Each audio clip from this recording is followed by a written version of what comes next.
हे सौनक जी, आप हमें वो कथा सुनाइए और हमारे जीवन को सफल कीजिए। तब सूत जी महाराज कहते हैं, मैं आपको श्रीमद् भागवत महापुराण कथा सुनाने जा रहा हूँ, जिसको सुनकर राज्ञो मोक्षम तथा वीक्ष्य पुरा धातापि विस्मितः सत्यलोके तुलाम बद्ध्वा तोलयत् साधनंजयः। जिसको सुनने से परीक्षित जी महाराज मुक्ति को प्राप्त हुए, जिसके श्रवण मात्र से परीक्षित जी को मुक्ति मिल गई, वो कथा मैं आपको सुनाने जा रहा हूँ। जब ये कथा सुनकर परीक्षित जी को मोक्ष मिला, तब सारे ऋषि, सारे देवता, ब्रह्मा जी भी आश्चर्यचकित हो गए और सोचने लगे कि एकमात्र भागवत महापुराण श्रवण से ही ये मोक्ष पा कैसे गए, कैसे इन्होंने मोक्ष पा लिया। तब ब्रह्मा जी ने सत्यलोक में यानी ब्रह्मलोक में एक तराजू बांधा और उस तराजू के एक पड़ले पर मुक्ति के सभी साधनों को रख दिया, संसार के सभी साधनों को रख दिया और एक पड़ले पर श्रीमद् भागवत महापुराण को रख दिया। और देखते हैं क्या, श्रीमद् भागवत महापुराण का पड़ला भारी होता चला गया और सभी साधन फीके पड़ गए। ये महिमा है श्रीमद् भागवत महापुराण की। तब ये चमत्कार देखकर सभी ऋषियों ने, सभी देवताओं ने अथवा ब्रह्मा जी ने भी श्रीमद् भागवत महापुराण को सुनते ही मोक्ष प्रदान करने वाली बना दिया कि जो भी व्यक्ति इसको श्रीमद् भागवत महापुराण की कथा का श्रवण पान करेंगे, वो स्वयं मोक्ष को प्राप्त हो जाएंगे।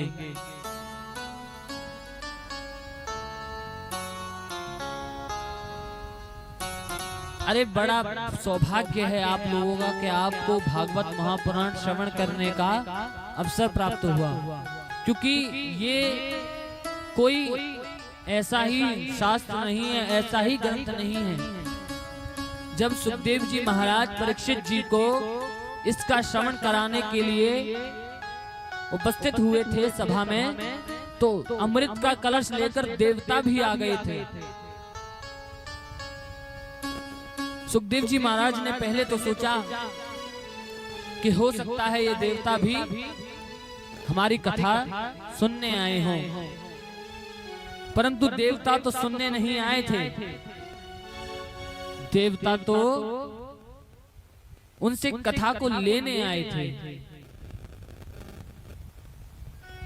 सुखदेव जी महाराज से कहते हैं देवता, इंद्र जी कहते हैं कि आप ये अमृत का कलश ले लीजिए और इसको परीक्षित जी महाराज को पिला दीजिए, वे अमर हो जाएंगे।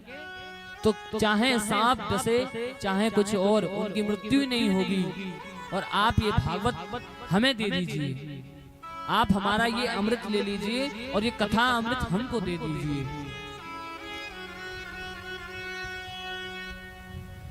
तब श्री सुखदेव जी महाराज समझ गए कि जो देवता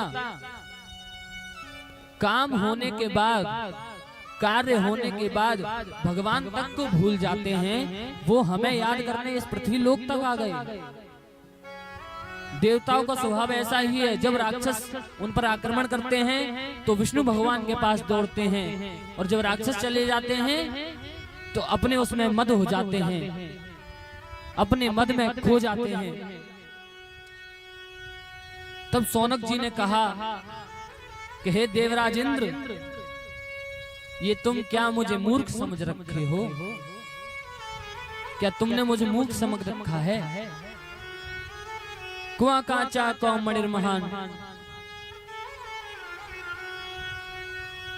सुखदेव जी महाराज कहते हैं कि कहां तुम्हारा ये अमृत कांच के टुकड़े के समान है और कहां मेरी भागवत अमृत ये मणि के समान है।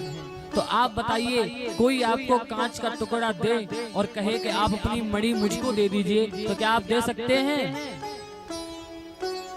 तो वैसे ही सुखदेव जी महाराज ने किया। उन्होंने कहा कि ये तुम्हारी कांच के टुकड़े जैसा अमृत, इसको पीने के बाद भले ही व्यक्ति अमर हो जाएगा, परंतु उसको दुख तो सहने ही पड़ेंगे। मरेगा ही तो नहीं, बाकी खून बहेगा, चोट लगेगी, बूढ़ा होगा, सिर्फ मृत्यु नहीं आती, बाकी सब हो जाता है। तो तुम्हारे इस अमृत से बढ़िया तो मेरा कथा अमृत है, जो डायरेक्ट मोक्ष दिलवा देता है और प्रभु श्री विष्णु के चरणों में हमको स्थान दिलवा देता है। तो सोचिए, जिन देवताओं को भी ये कथा नसीब नहीं हुई, वो कथा आपको सुनने के लिए मिल रही है, श्रवण करने को मिल रही है। बहुत ये आपका सौभाग्य है।